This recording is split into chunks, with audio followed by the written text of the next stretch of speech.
The industrial thermometer on the outside of the walk-in freezer read 10 degrees below zero.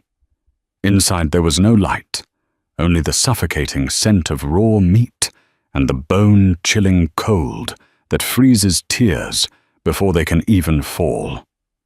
On the night of December 24th, 2023, amidst the popping of champagne corks and the laughter of Chicago's elite, two small children aged 6 and 4 huddled together behind a stack of frozen beef, their skin turning a terrifying shade of blue. They weren't locked in there by accident. They were put there by the woman smiling for the cameras in the ballroom just 30 feet away. But she didn't count on Elira Vance, a waitress nobody noticed hearing the faint, desperate scratching against the steel door. This is the story of how a silent, invisible girl brought down a Mafia empire's cruelest queen. In the sprawling, brutal architecture of Chicago's criminal underworld, visibility was usually a death sentence. Elira Vance knew this better than anyone. At 23, she had mastered the art of being invisible. She was a ghost in a uniform, a waitress for prestige, catering a company that serviced the whims of the city's 1%. She kept her head down, her dark hair pulled back in a severe bun, and her eyes on the floor. She needed this job. Her mother's medical bills at St. Jude's Hospital were piling up, mounting into the thousands, and every shift was a lifeline. "Listen to me, Elira," her manager, a nervous man named Mr. Henderson, hissed as the catering van pulled up to the iron gates of the Moretti estate. "Tonight is not a normal gig. Lorenzo Moretti is particular. You do not speak unless spoken to. You do not look the guests in the eye. You pour the wine, you clear the plates, and you disappear." "Understood." Elira nodded, gripping her tray. "Understood." Everyone in Chicago knew the name Lorenzo Moretti. He was the capo of the North Side, a man whose business interests ranged from construction to import-export. At 32, he was feared not for his temper, but for his silence. He was a predator who didn't need to roar. Tonight was his engagement gala. He was set to marry Isabella Thorne, the daughter of a rival crime family from New York. It was a union of power, a merger of immorals, meant to solidify peace between the East Coast and the Midwest. As Elira entered the service entrance, the sheer opulence of the Moretti mansion took her breath away. Crystal chandeliers the size of small cars hung from vaulted ceilings. The air smelled of expensive cologne and fear. But amidst the grandeur, Elira noticed something that broke the veneer of perfection. Sitting on the grand staircase, looking small and terrified in expensive velvet outfits, were 2 children. Leo, who looked to be about 6, and his younger sister Mia, around 4. They were Lorenzo's wards, the children of his late brother, who had been gunned down 2 years prior. Lorenzo had taken them in, swearing to protect them, but the life of a Don left little room for parenting. Elira was setting up the hors d'oeuvre station near the stairs when she saw her. Isabella Thorne descended the stairs like a diamond-encrusted viper. She was undeniably beautiful, blonde, statuesque, and radiating a cold, sharp elegance. She stopped beside the children. To the casual observer, it looked like a future stepmother checking on her charges. Elira, polishing a silver platter nearby, saw the reality. Isabella leaned down her manicured fingers, gripping Leo's upper arm, with enough force to turn his knuckles white. "I told you to stay in the nursery," Isabella whispered. Her voice wasn't loud, but it carried a venom that made the hair on Elira's arms stand up. "We wanted to see Uncle Enzo." Leo stammered, his voice trembling. "Uncle Enzo doesn't want to see you." Isabella hissed, a cruel smile plastered on her face for the benefit of the guests beginning to arrive. He is marrying me tonight. You two are just baggage. Unwanted, heavy baggage. If I see you downstairs again, you won't like the consequences. Do you understand?" Mia began to sniffle. Isabella's eyes flashed with rage. She reached out and pinched the little girl's cheek, twisting the skin viciously. "Stop it," Elira said. The words left her mouth before she could stop them. The silence that followed was deafening. Isabella froze. She slowly stood up and turned her icy gaze toward the catering station. "Excuse me." Elira's heart hammered against her ribs. She was the invisible girl. She wasn't supposed to speak, but seeing the tears in Mia's eyes triggered something in her. "The guests are arriving, Miss Thorne," Elira said, trying to steady her voice, pivoting to a professional tone. I just thought you wouldn't want them to see the children crying. It might ruin the mood." Isabella walked over to Elira, closing the distance until Elira could smell the expensive champagne on her breath. Isabella looked at Elira's name tag, then up to her eyes. "You're right," Isabella said, her voice dripping with false sweetness. "We wouldn't want to ruin the mood." She turned back to the children. "Go. Now." The children scrambled up the stairs, casting fearful glances back at the woman who was about to become their mother. Isabella turned back to Elira. "You have a sharp tongue for a servant. See that you bite it, or I'll have it cut out." As Isabella walked away to greet a senator entering the foyer, Elira exhaled a breath she didn't know she was holding. She didn't know it yet, but she had just painted a target on her back. And the night had only just begun. By 8:00 p.m., the Moretti estate was a sea of black tuxedos and designer gowns. The engagement party was in full swing. A live orchestra played waltzes, while men with scarred knuckles discussed politics with city officials. Lorenzo Moretti stood at the head of the room, holding a glass of scotch. He was a striking man, tall with dark, brooding eyes and a jawline that looked carved from granite. He commanded respect without trying. Yet Elira noticed that his eyes constantly scanned the room not with joy, but with the hyper-vigilance of a soldier. He wasn't looking at his fiancée. He was looking at the stairs. Elira was weaving through the crowd with a tray of champagne flutes when she felt a heavy hand on her shoulder. She flinched, turning to see one of Lorenzo's top lieutenants, a man named Rocco. "Boss wants a refill." Rocco grunted, gesturing to Lorenzo. Elira nodded and made her way to the Don. As she poured the amber liquid into his glass, Lorenzo spoke without looking at her. "Did you see them?" His voice was a low rumble. Elira paused. "Sir." "The children. Leo and Mia. The nanny said they ran off." Lorenzo finally looked at her. His eyes were intense, stripping away her defenses. "You were near the stairs earlier." Elira hesitated. If she snitched on Isabella, she risked her job and maybe her life. But remembering the pinch on Mia's cheek, she made a choice. "They were on the stairs, sir. Miss Thorne sent them back to the nursery." Lorenzo's eyes narrowed slightly. "Isabella sent them back?" "Yes, sir." "Did she hurt them?" The question was sharp, intuitive. Lorenzo knew the world he lived in. He knew the wolves he surrounded himself with. "She was firm, sir," Elira said carefully. "Mia was crying." Lorenzo's jaw tightened. He downed the scotch in one gulp. "Thank you."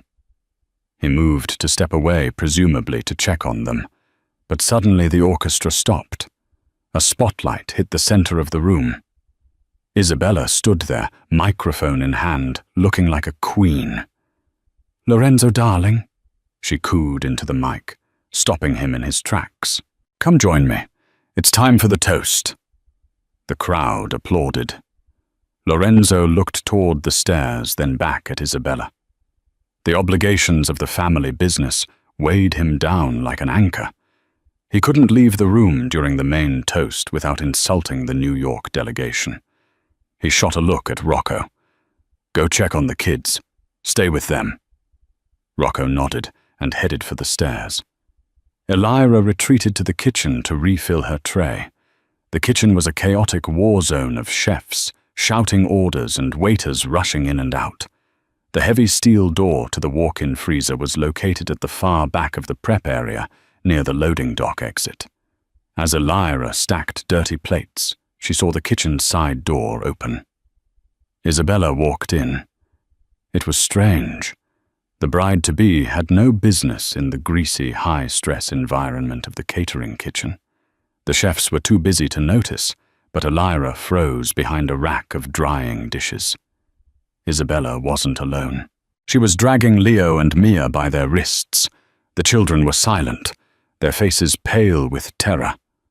They had been trained not to scream, a heartbreaking side effect of growing up in a Mafia household. "We're playing a game," Isabella whispered to them, her voice manic. "Hide and seek. The best hiding spot is in here." She pulled them toward the walk-in freezer. Elira's blood ran cold. The walk-in was set to deep freeze temperatures for the bulk meat orders. It was soundproof, airtight. "Please, Isabella, it's cold," Leo whimpered. "That's why it's a good hiding spot, you stupid boy," Isabella hissed. "Uncle Enzo is looking for you. If you want him to love you, you have to hide so well he can't find you until I say so. If you come out, he'll send you to an orphanage." She shoved them inside. Leo tried to grab the doorframe, but Isabella kicked his hand away with her heel. She slammed the heavy steel door shut. Click. She engaged the external padlock. Elira clamped her hand over her mouth to stifle a gasp. This wasn't just cruelty. This was murder. Isabella checked her reflection in a metal prep table, smoothed her dress, and turned to leave. As Isabella walked past the dish rack, she stopped. She sniffed the air, looking around suspiciously. Elira shrank back into the shadows, praying to a god she hadn't spoken to in years. "If anyone is back here," Isabella announced to the empty air, "and you saw something, remember that accidents happen to families in this city every day." She exited the kitchen, swinging her hips, returning to the ballroom to marry the man whose family she had just put on ice. Elira was shaking. Her first instinct was to run. She was a waitress. She was nobody. If she intervened, Isabella would kill her. If she opened that door, she was interfering in Mafia business. But then she thought of her own brother, who had died young because no one helped him. She looked at the heavy steel door. The thermometer mounted on the outside read 10 degrees off. They didn't have hours. They had minutes before hypothermia set in. Elira dropped her tray. The crash of breaking glass drew the attention of the head chef. "What are you doing, you clumsy idiot?" he shouted. "I quit," Elira said. She didn't run for the exit. She ran for the freezer. The kitchen staff froze as Elira sprinted past the prep stations. She didn't care about the head chef screaming her name or the shattered glass on the floor. Her eyes were locked on the silver handle of the industrial freezer. She grabbed the latch and yanked. It didn't budge. The padlock. Isabella had snapped a heavy-duty padlock onto the hasp. "No, no, no!" Elira whispered, her fingers trembling as she clawed at the lock. It was a master lock, solid steel. She needed a key or a bolt cutter. "What do you think you're doing?" The head chef. A burly man named Chef Marco grabbed her arm. "That's the meat locker. Get back to work or get out." There are children in there, Elira screamed, ripping her arm away. Isabella locked the kids in there. Marco looked at the door, then back at Elira, his face twisting into a scowl. You're crazy. Miss Thorne is in the ballroom. Get security, he yelled to a sous chef. I saw her, Elira shouted frantically, looking around the kitchen for anything heavy. Her eyes landed on a heavy cast-iron skillet on the stove. She put Leo and Mia in there. She grabbed the skillet, ignoring the searing heat of the handle that burned her palm. She swung it with all her might against the padlock. Clang! The noise rang through the kitchen like a gunshot. The lock dented but held. Grab her, Marco shouted. 2 line cooks rushed forward. Listen to me, Elira pleaded, backing up, raising the skillet as a weapon. It's 10 below 0 in there. They're wearing velvet suits. They will die in minutes. Do you want to explain to Lorenzo Moretti why his niece and nephew froze to death while you cooked risotto? The mention of Lorenzo's name made the cooks hesitate. In this city, fearing the Don was a survival instinct. If she's lying, she's dead, Marco muttered. But if she's right... He looked at the padlock. Get the bolt cutters from the maintenance closet. Now. One of the cooks ran. Elira dropped the skillet and pressed her ear against the cold steel door. Through the thick insulation, she heard nothing. No screaming.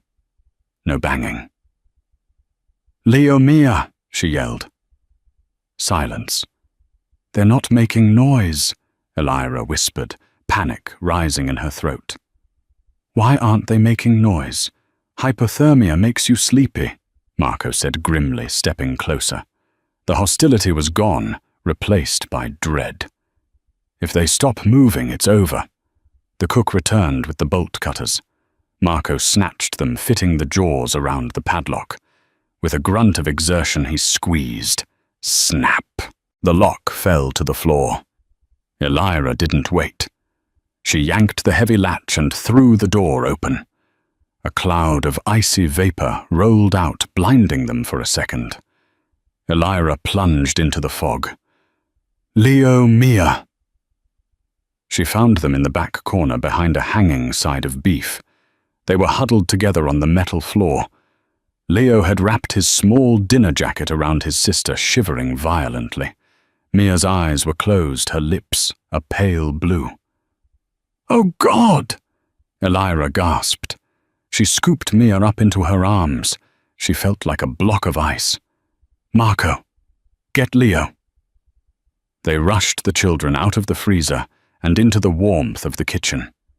The sudden change in temperature was dangerous, but they had to get them warm. Don't put them near the ovens, Elira commanded her waitress, persona vanishing, replaced by pure instinct. It's too hot. It'll shock their hearts. Get blankets. Get warm water, not hot. She sat on the floor, cradling Maya, rubbing the little girl's back vigorously to generate heat. Come on, baby, wake up. Wake up. Mia let out a weak cough. Her eyelids fluttered. Cold, she whimpered. Elira let out a sob of relief, pulling the girl tighter. I know. I've got you. You're safe. The kitchen doors burst open, but it wasn't blankets arriving. It was Rocco, followed by 2 armed guards and Isabella Thorne. What is the meaning of this? Isabella shrieked, her face a mask of faux outrage. I come to check on the appetizers, and I find the help throwing a picnic on the floor. She stopped dead when she saw the children. For a split second, genuine fear flashed in her eyes, not for them, but for herself. Then the mask slammed back into place. Oh my God, Leo, Mia! She rushed forward, acting the part of the distraught mother. What happened? What did you do to them? She pointed a manicured finger at Elira. Get away from them, you psycho! Me! Elira stared at her in disbelief. You locked them in the freezer. Isabella gasped, turning to Rocco. Rocco, thank God you're here. I came in and found this woman dragging them into the freezer. She was trying to kidnap them. Liar! Elira screamed. You put them there. You said you were playing hide and seek. Rocco looked between the two women. On one side, the future wife of his boss, a woman of status and power. On the other, a shivering waitress in a stained uniform. He drew his gun. Step away from the kids, Rocco ordered Elira. Rocco, listen to me, Elira pleaded, not letting go of Mia. Check the cameras. There has to be security footage. The kitchen cameras are down for maintenance, Isabella said quickly, too quickly. A smirk played on her lips. I ordered them off so the staff wouldn't feel watched while they worked, trying to be a benevolent mistress. Elira's heart sank. She had been set up. Get her up, Rocco told the guards. Take her to the basement. The boss will deal with this after the toast. Two guards hauled Elira to her feet. They wrenched Mia from her arms. No, don't leave them with her. Elira struggled, kicking and screaming as they dragged her away. She tried to kill them. Lorenzo. Lorenzo. Her screams echoed down the hallway until a heavy door slammed shut, silencing the truth. The basement of the Moretti estate was not a wine cellar. It was a concrete box with a single bulb, a metal chair, and a drain in the floor. It was a place where people confessed to things they didn't do just to make the pain stop. Elira sat on the chair, her hands zip-tied behind her back. Her cheek throbbed where one of the guards had backhanded her for screaming. She shivered not from cold, but from adrenaline. She knew what happened in rooms like this. She was going to disappear. A waitress goes missing after a shift. The police would file a report and forget about it in a week. The door creaked open. Elira braced herself for the guards. But it wasn't a guard. It was Lorenzo Moretti. He walked in slowly, closing the door behind him. He had removed his tuxedo jacket and rolled up his sleeves, revealing tattoos that snaked down his forearms. He looked tired and angry. He didn't yell. He didn't hit her. He simply pulled up a second chair and sat directly in front of her, their knees almost touching. My niece and nephew are in the hospital wing upstairs, Lorenzo said, his voice terrifyingly calm. The doctor says they have mild hypothermia, but they will survive. They were in that freezer for 7 minutes. He leaned forward. 7 minutes. Do you know what happens to the human body at 10 below 0 after 20 minutes? Elira nodded, tears streaming down her face. They die. Yes. They die. Lorenzo's eyes bored into hers. Isabella says you were trying to smuggle them out through the loading dock, that you put them in the freezer to hide them when the chef walked in. She says you're an agent for the Irish mob trying to take my heirs as leverage. That's a lie, Elira whispered. Is it? Lorenzo tilted his head. Rocco found $10,000 in your locker, in cash. Elira's eyes went wide. I don't have that kind of money. I'm broke. My mom is in St. Jude's. We can barely pay rent. It was planted. Lorenzo asked, his tone skeptical. Yes. Isabella must have put it there. Lorenzo stood up and paced the small room. Isabella is a thorn. She is royalty in this life. You are nobody. Why would she try to kill 2 children and frame a waitress? It doesn't make sense. Because they are baggage, Elira blurted out. Lorenzo stopped pacing. He turned slowly to face her. What did you say? Earlier tonight. Elira rushed to speak. On the stairs. I heard her. She told Leo and Mia that they were baggage. Heavy, unwanted baggage. She pinched Mia until she cried. She hates them, Lorenzo. She wants you all to herself. She doesn't want to raise another woman's children." Lorenzo stared at her. The silence stretched for an agonizing minute. "If you are lying to me," Lorenzo said softly, "I will make you wish you had frozen in that box with them." "I'm not lying," Elira said, her voice shaking but her eyes steady. "Ask Leo. He's 6. He's old enough to speak. Ask him about the game. Ask him about hide and seek." Lorenzo's expression flickered. A memory. A doubt. "Leo is sedated. He can't talk right now." Lorenzo walked to the door. "You stay here. If you're innocent, you have nothing to fear. If you're guilty, pray." He left her in the dark. Upstairs, the ballroom was oblivious to the drama below. The champagne flowed, the music played, and Isabella Thorne held court. She looked radiant, accepting sympathies from guests who had heard a disturbed staff member had frightened the children. She played the victim perfectly. Lorenzo entered the ballroom. He had put his jacket back on. His face was unreadable. He walked straight to the bar, poured a glass of water, and watched his fiancée. She was laughing with the senator's wife. She looked relieved, light, like a burden had been lifted, even though the children had survived. "Because she thinks I believe her," Lorenzo thought. "She thinks she won." Rocco appeared at his elbow. "Boss, we checked the waitress's background. Squeaky clean. No debts, no connections to the Irish, no record. Just a sick mother and 2 jobs. The money in the locker. It was in a bank envelope from a branch in New York. The same branch the Thorne family uses." Lorenzo gripped the glass until his knuckles turned white. "Isabella hasn't been to New York in a month." "No," Rocco said, "but her driver was there yesterday." Lorenzo closed his eyes. The picture was forming. It was ugly, but it was clear. Elira was telling the truth. He looked at Isabella. He saw the monster beneath the makeup. She had looked him in the eye and lied. She had tried to murder his brother's children, the only family he had left on Christmas Eve. "Rocco," Lorenzo said, his voice low and lethal. "Bring the girl up. Up here, boss, the guests. Bring her up, and bring the laptop connected to the projector." Rocco nodded, understanding dawning on him. "Yes, boss."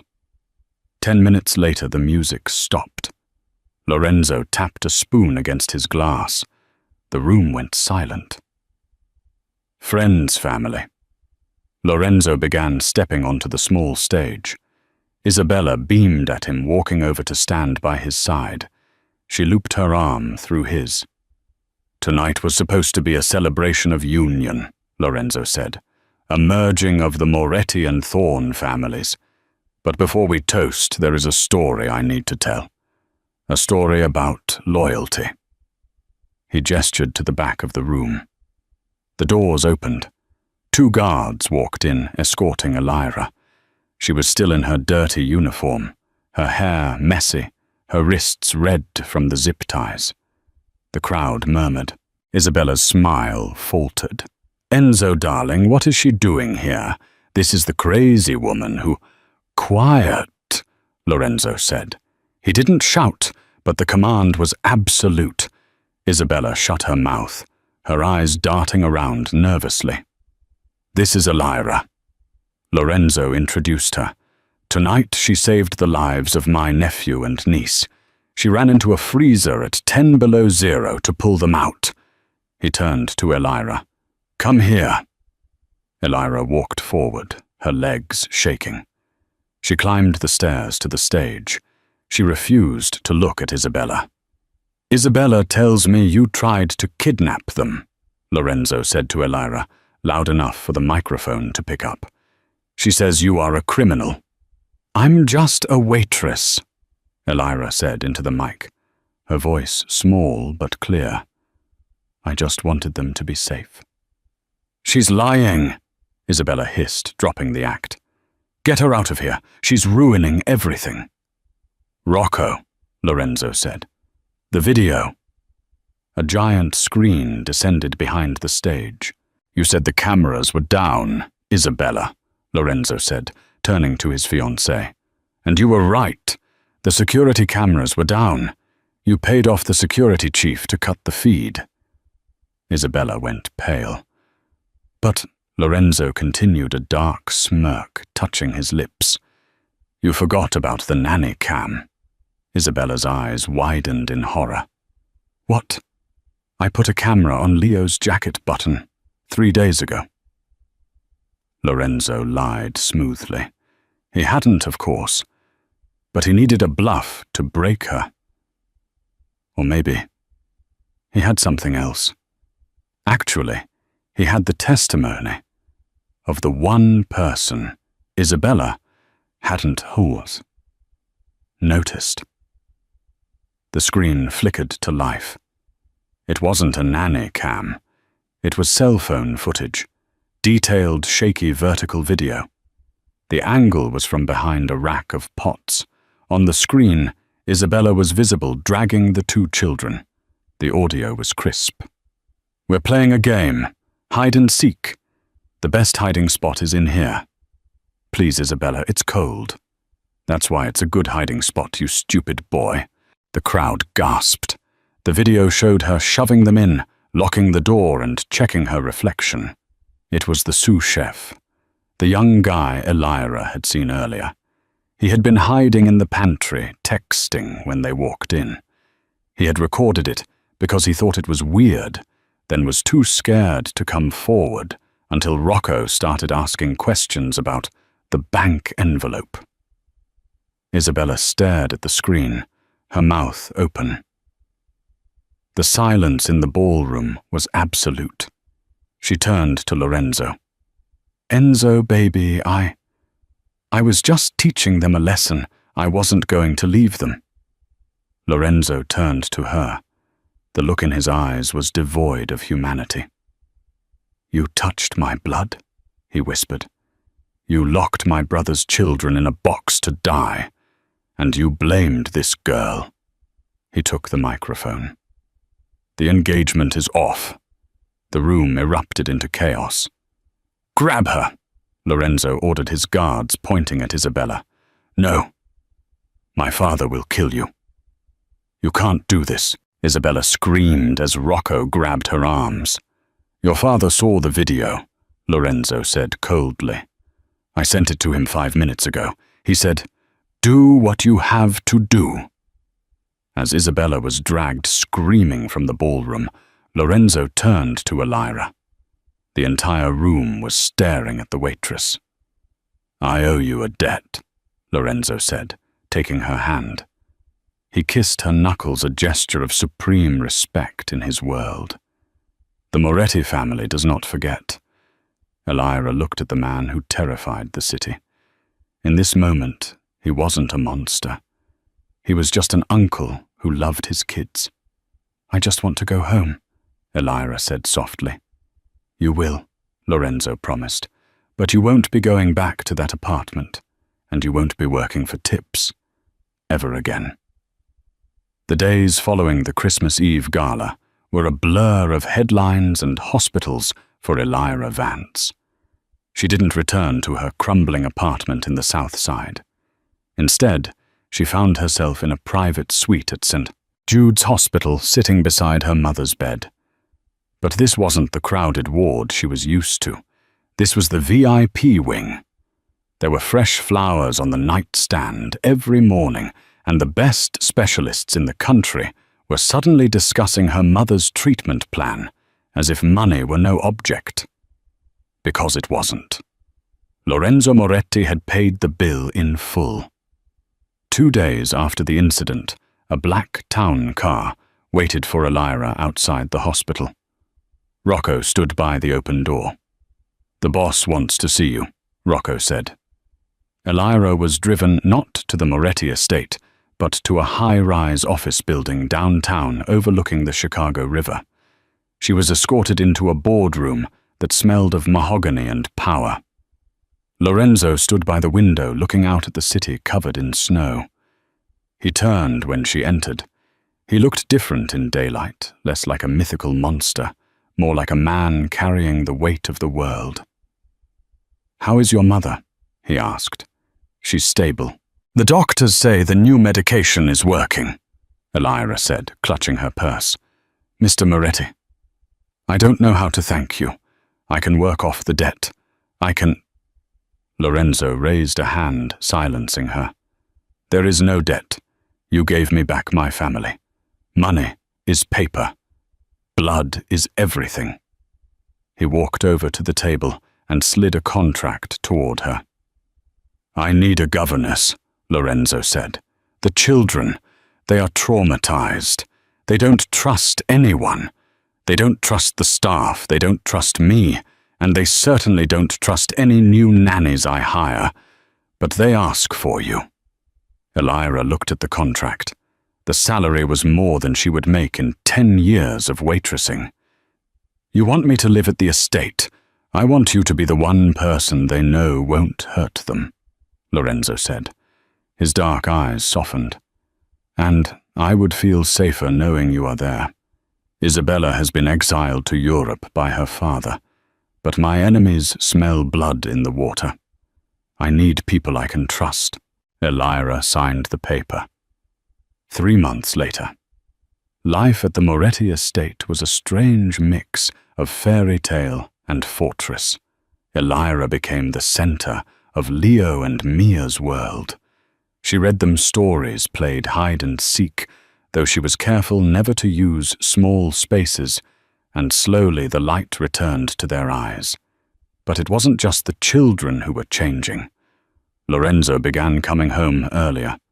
The dinners, usually solitary affairs, became family meals. He would sit at the head of the long table, watching Elira cut Mia's steak or wipe sauce off Leo's chin. The silence of the house was replaced by laughter. One rainy evening in April, Elira was in the library reading by the fire after putting the kids to bed.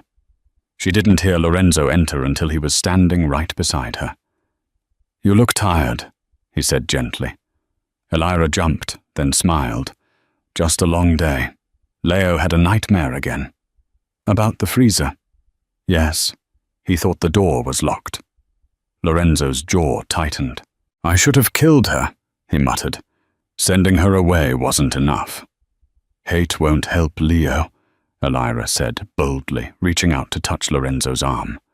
The muscle beneath his shirt was rock hard. "Love will. He needs to know he's safe." Lorenzo looked down at her hand on his arm, then up to her eyes. The air between them crackled with a tension that had been building for weeks. He stepped closer. The scent of sandalwood and rain overwhelmed her. "And you, Elira," Lorenzo whispered, his voice dropping an octave.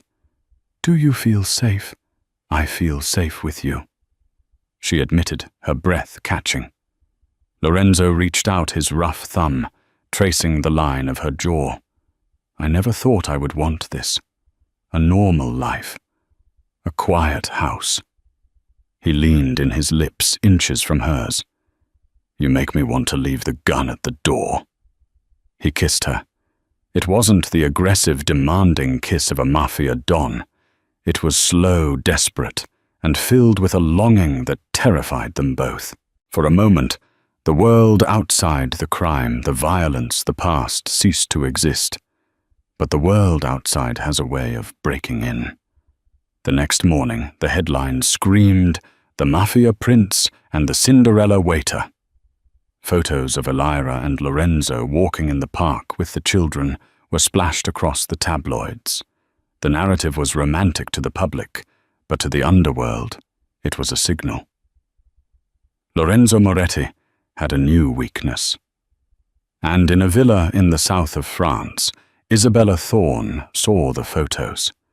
She didn't see a fairy tale. She saw the waitress who had ruined her life wearing the jewels that were supposed to be hers. Isabella picked up her phone.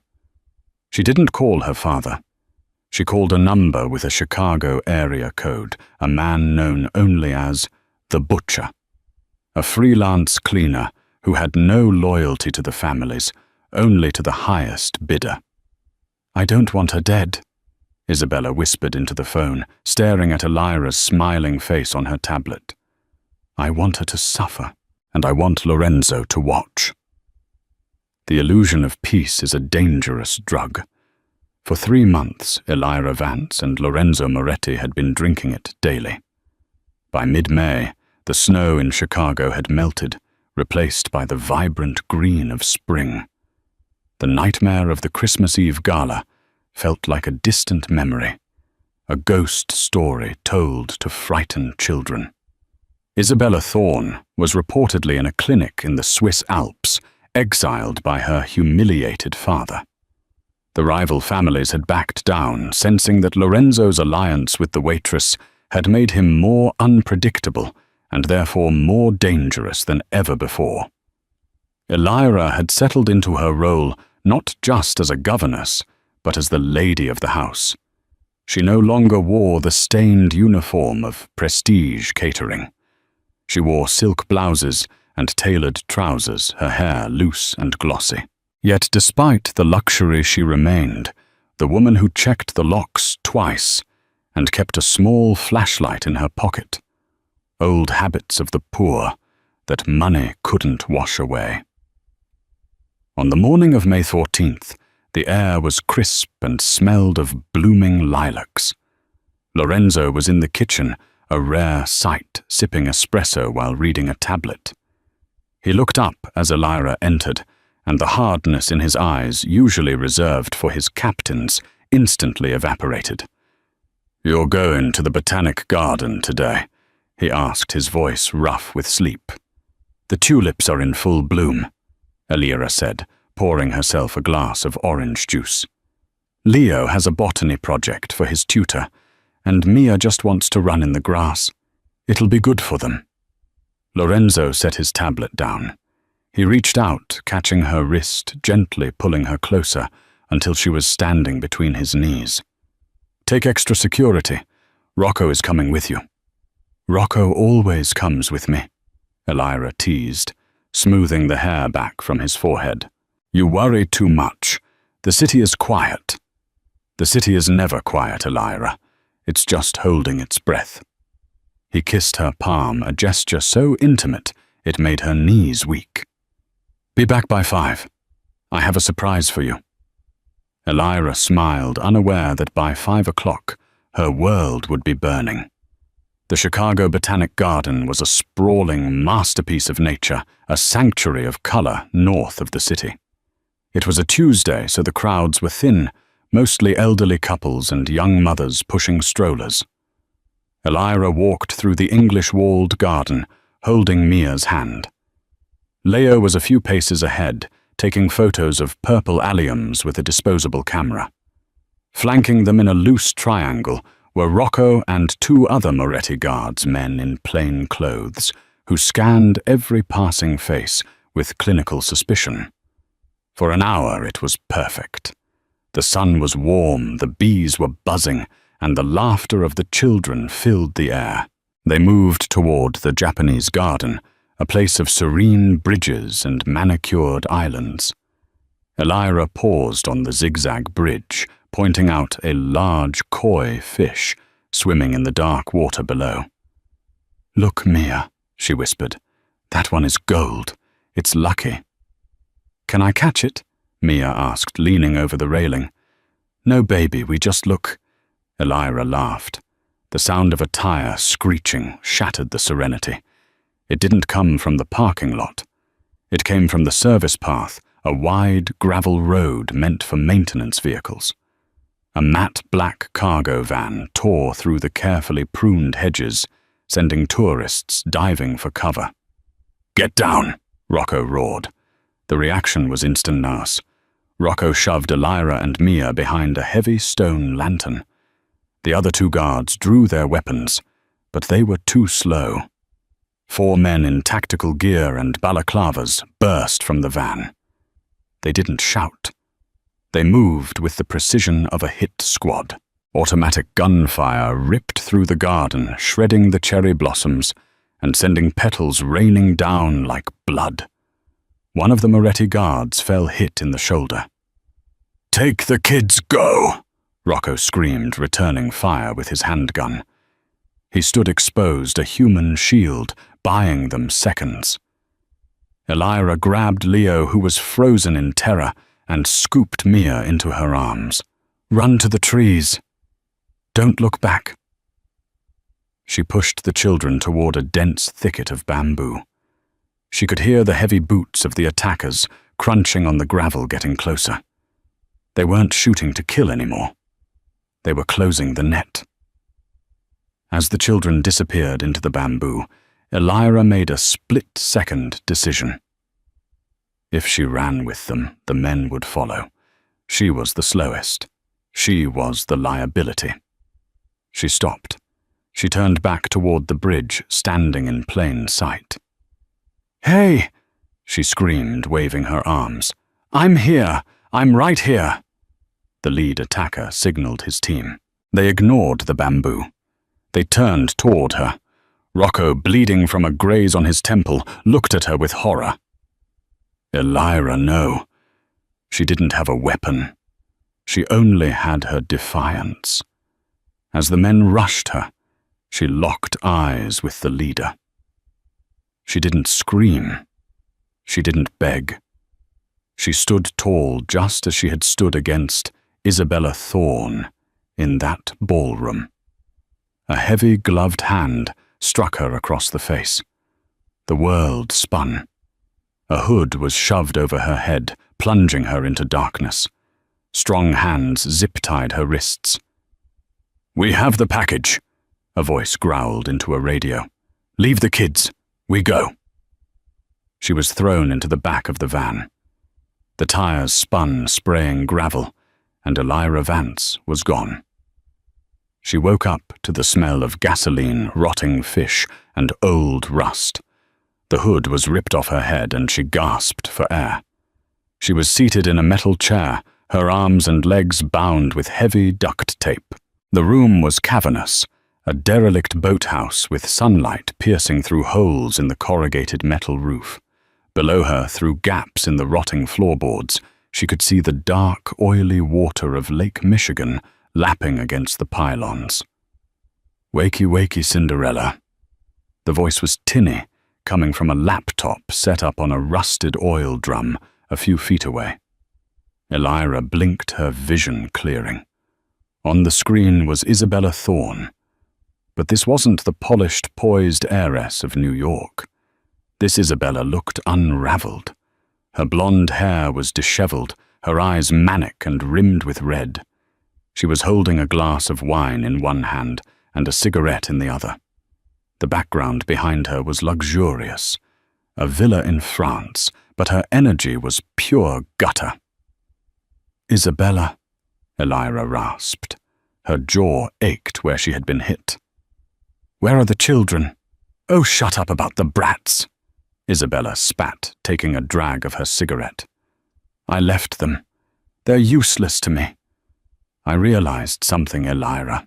Lorenzo didn't love those kids enough to save them from me in the freezer. But you... Oh, he looks at you like you hung the moon. A shadow moved in the corner of the boathouse. A man stepped into the light. He was massive, his head shaved a jagged scar running from his ear to his chin. He wore a butcher's apron over street clothes. In Chicago, they whispered his name, the Butcher, a freelancer who specialized in pain. He held a long, curved boning knife. He ran his thumb along the blade, looking at Elira with dead eyes. "We're going to play a game," Isabella giggled, the sound distorted by the laptop speakers. "I'm streaming this, a private link, just for Enzo." "He'll kill you," Elira said, her voice trembling but defiant. "You know he will." "He can't kill me if he's broken," Isabella hissed.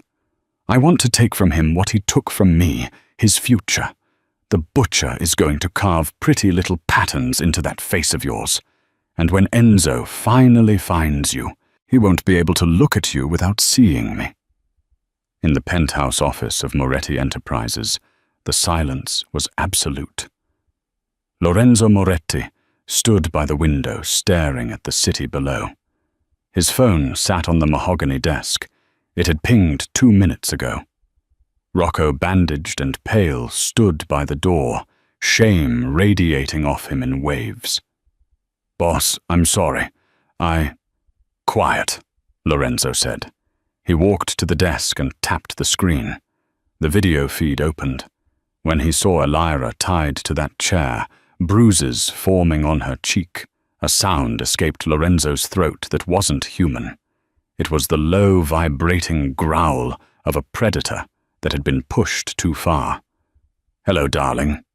Isabella's voice filled the office. "Do you like the view? It's the last time you'll see her pretty face intact." Lorenzo picked up the phone. His hand wasn't shaking. He was past fear.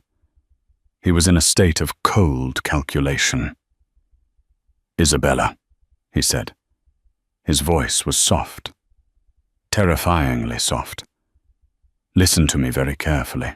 If you touch her, if you draw one drop of blood, there is no hole deep enough, no mountain high enough to hide you from me. I will burn the world to ash to find you." "I'm already in hell, Enzo," Isabella screamed, her composure cracking. "You put me here. You chose the help over a thorn. Now watch your girlfriend bleed." On the screen. The butcher stepped forward. He grabbed Elira's hair, yanking her head back. He pressed the cold steel of the knife against her cheekbone. "Lorenzo," Elira cried out, her eyes locking with the camera lens. "Don't come, it's trap. They have the entrance rigged." Lorenzo's eyes darted away from her face, scanning the background of the video. He saw the rust patterns on the wall. He saw the specific angle of the sunlight, and through a missing plank in the wall, he saw a faded sign painted on a brick chimney. S.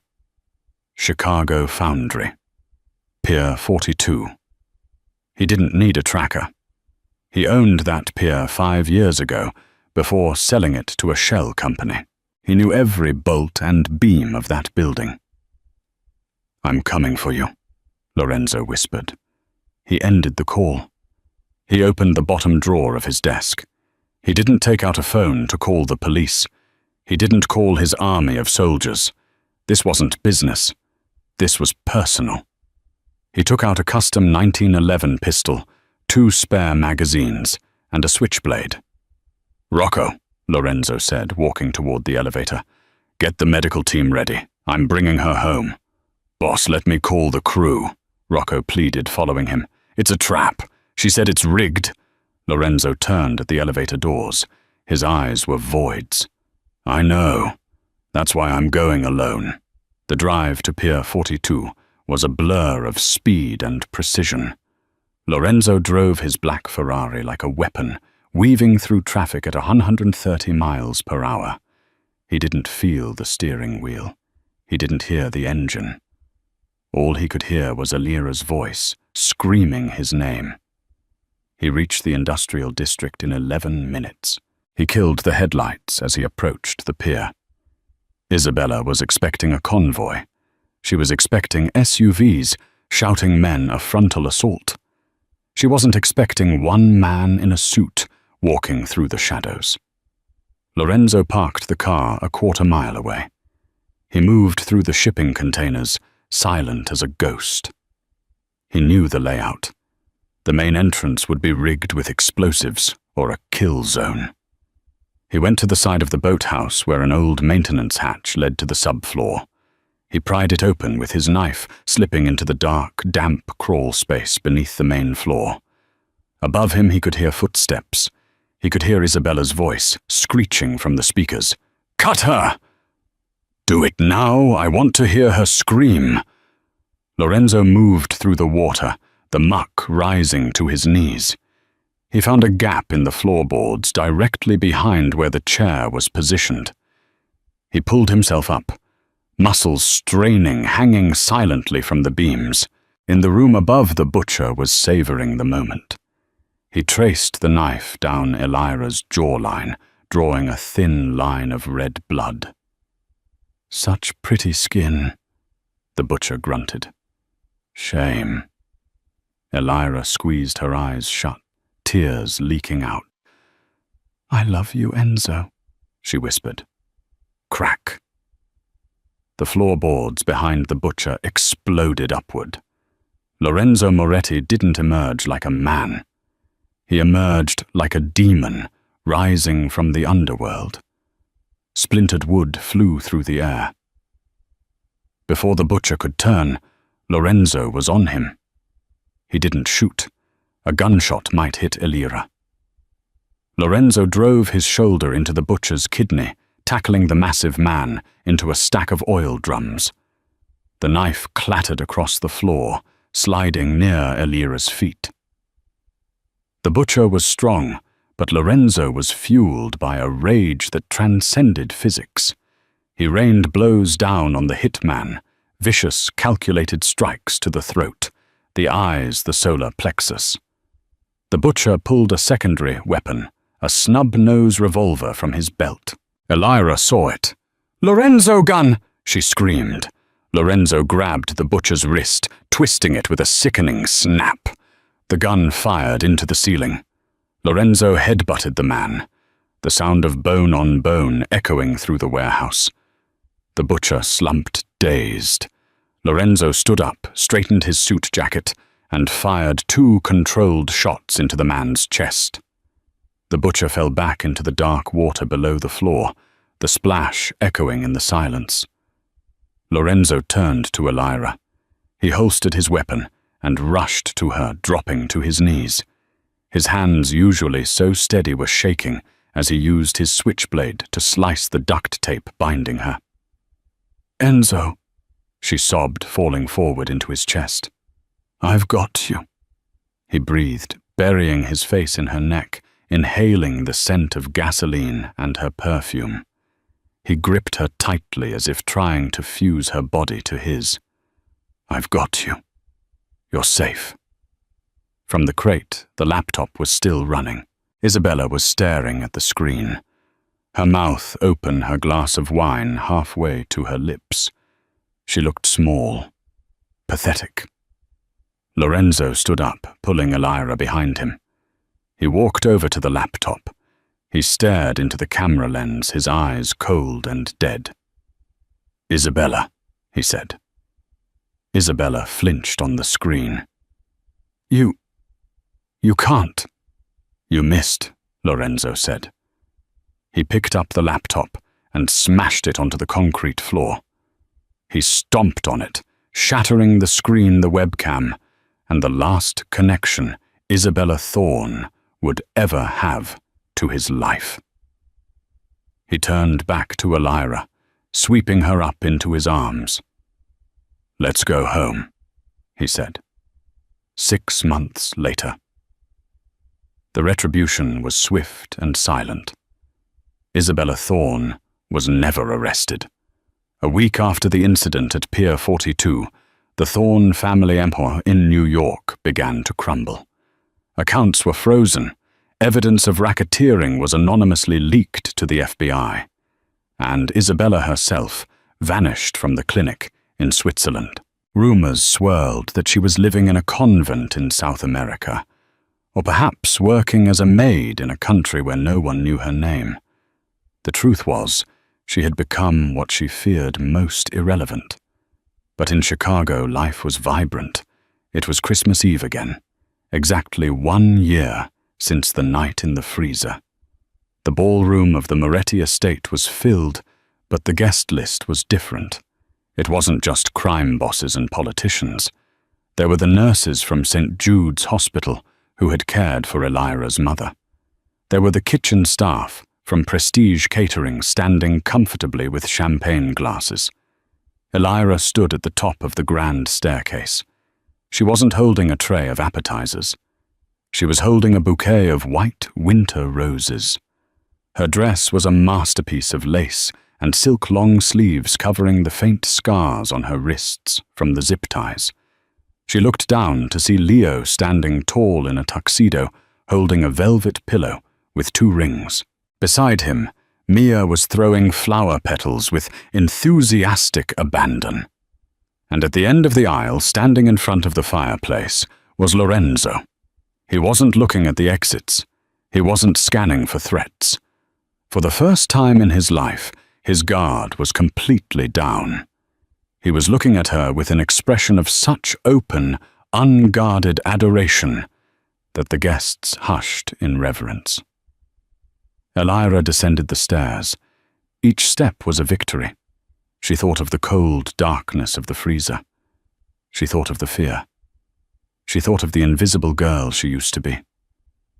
She reached the bottom of the stairs, and Lorenzo stepped forward to meet her. He took her hand, his thumb, brushing over her knuckles. "You look beautiful," he whispered, his voice thick with emotion. "I feel safe," she whispered back, the code they had shared since that first night. "You are," Lorenzo promised. "Always." The priest began the ceremony, but Elira barely heard the words. She looked out at the room, at her healthy mother, sitting in the front row at Rocco, wiping a tear from his eye at Leo and Mia giggling softly. They had survived the ice. They had survived the fire. "Do you, Lorenzo, take this woman?" the priest asked.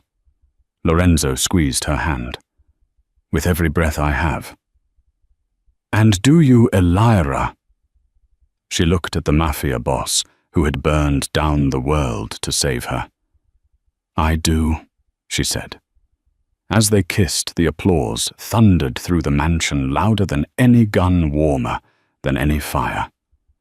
Outside, the snow began to fall, blanketing the city in white. But inside, it was warm. Finally, it was warm. And that is the incredible story of Elira Vance and Lorenzo Moretti.